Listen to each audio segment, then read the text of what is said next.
Earlier today, I got into a conversation with somebody who was spewing biblical verses at me.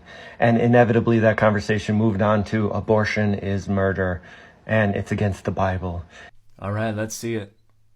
And I always say something along the lines of, does it say in the Bible that abortion is murder? And inevitably, they say, thou shalt not kill. So this is not a great translation of Exodus 20, verse 13. The Hebrew there is lo tirtzach, and ratzach is a verbal root that means to murder, or in some cases, particularly associated with sanctuary cities, unintentional homicide. In all cases, however, it refers to the killing of someone who has full legal and moral personhood. So the question then becomes, does the Bible attribute full legal and moral personhood to a fetus? If it does not, then this verse simply does not apply to abortion. And there is no place in the Bible where full legal and moral personhood is ever attributed to a fetus. The only direct reference to the potential personhood of a fetus is found in Exodus 21, verses 22 and 23. This is part of the covenant code. These passages are addressing what is to be done should two men who are fighting accidentally injure a pregnant woman. And there are two outcomes that are addressed. The first is that the injury causes a miscarriage, and the penalty that is to be assessed is a fine imposed by the husband, which treats the miscarried fetus more like property than like a person, and specifically like the property of the husband.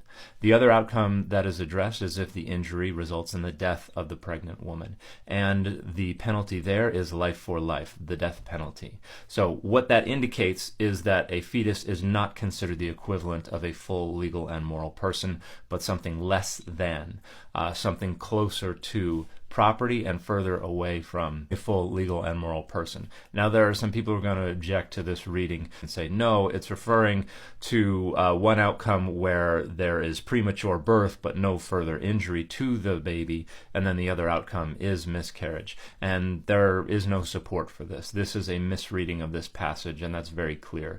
This part of the covenant code is borrowing and adapting laws directly from the laws of Hammurabi, and a great book on that is David Wright's book, Inventing God's Law. And so this is pulling from Hammurabi's law, I think laws 209 and 210. If it's not those specific ones, it's in the neighborhood, which refer to two outcomes of injury to a pregnant woman, either causing a miscarriage, causing the death of the pregnant woman. And the penalties that are imposed in Hammurabi's laws are different, but we find these same two outcomes addressed in a number of laws from ancient Southwest Asia. And it is always the same: what to do should an injury cause a miscarriage or cause the death of the woman. Now, there are those who will point to other passages in the Bible and suggest it means that a fetus has full legal and moral personhood, such as Jeremiah 1:5, or a passage in the Psalms about God knitting a person together in the womb, or the passage in the Nativity account where John the Baptist leaps in the womb upon his mother hearing the voice of Mary. None of these in any way, shape, or form whatsoever indicate that the authors or their audiences assigned full legal and moral personhood to fetuses. Jeremiah 1:5 is about the foreknowledge of God, and it actually says that God knew Jeremiah before he was being formed in the womb. And if you take contemporary ideologies about God's foreknowledge seriously, God knows all people who have ever existed and who will ever exist before the creation of the earth anyway. That does not endow them all with full moral and legal personhood since the beginning of time, nor does the statement about God knitting together the person in the womb do that. And the story in the book of Luke, where John the Baptist leaps in the womb, this is an exceptional example, not the rule for all people. And it says that even in the womb, John will be filled with the Spirit. So the text is making clear this is the Spirit causing John to leap. This is not suggesting that John is able to recognize the voice of someone and be cognizant of that person's identity and mission. And so in no way, shape, or form whatsoever is it suggesting that all people in the womb, because they can recognize voices and because they can know the missions and the identities of the children of the voices that they recognize, somehow all fetuses have full moral and legal personhood. None of these passages mean any such thing whatsoever. That is just a dogma in search of an argument, and it is a terrible argument at that. So I ask you this. If you're somebody who's read the Bible, or if you know the Bible, or if you know the context of the Bible, is there anywhere in the Bible where it says that abortion is murder? Or is this just people leaning on their own understanding? There is absolutely nowhere, and any attempt to twist the Bible into suggesting that is imposing one's own dogmas upon the text, because that makes the Bible useful for structuring power and values. I do want to push back, however, against a lot of rhetoric I see out there about Numbers 5, the sotah, which is the ordeal of the woman taken in adultery. And there is an argument that this is a biblical recipe or prescription for an abortive fashion for abortion. And I don't think that's a good reading of this passage.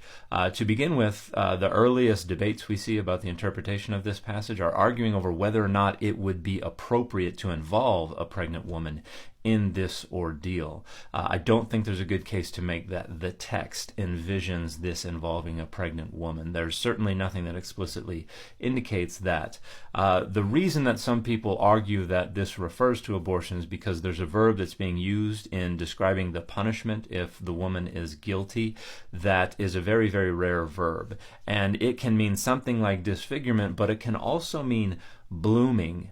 And some people suggest that this is a metaphorical reference to a uterus discharging. And that's possible, but that is very interpretive.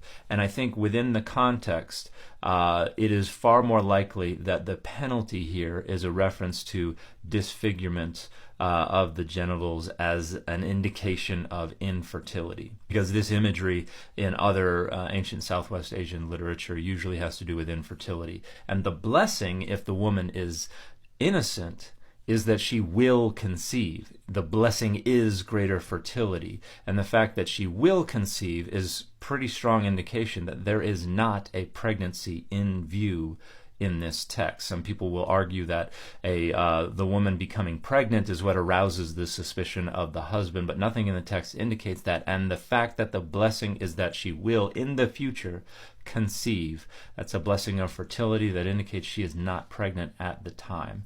And so I don't think there's a good argument to make that Numbers 5 is referring to an abortion. And I don't think that's a good argument for folks who want to understand the Bible to be endorsing or at least not prohibiting abortion, because that entirely ignores the agency, the will of the pregnant woman, and I would suggest it would be an assault, a violation of her agency. And I don't think that's a good text to leverage in an argument about the morality of abortion or whether or not the Bible endorses or prohibits abortion.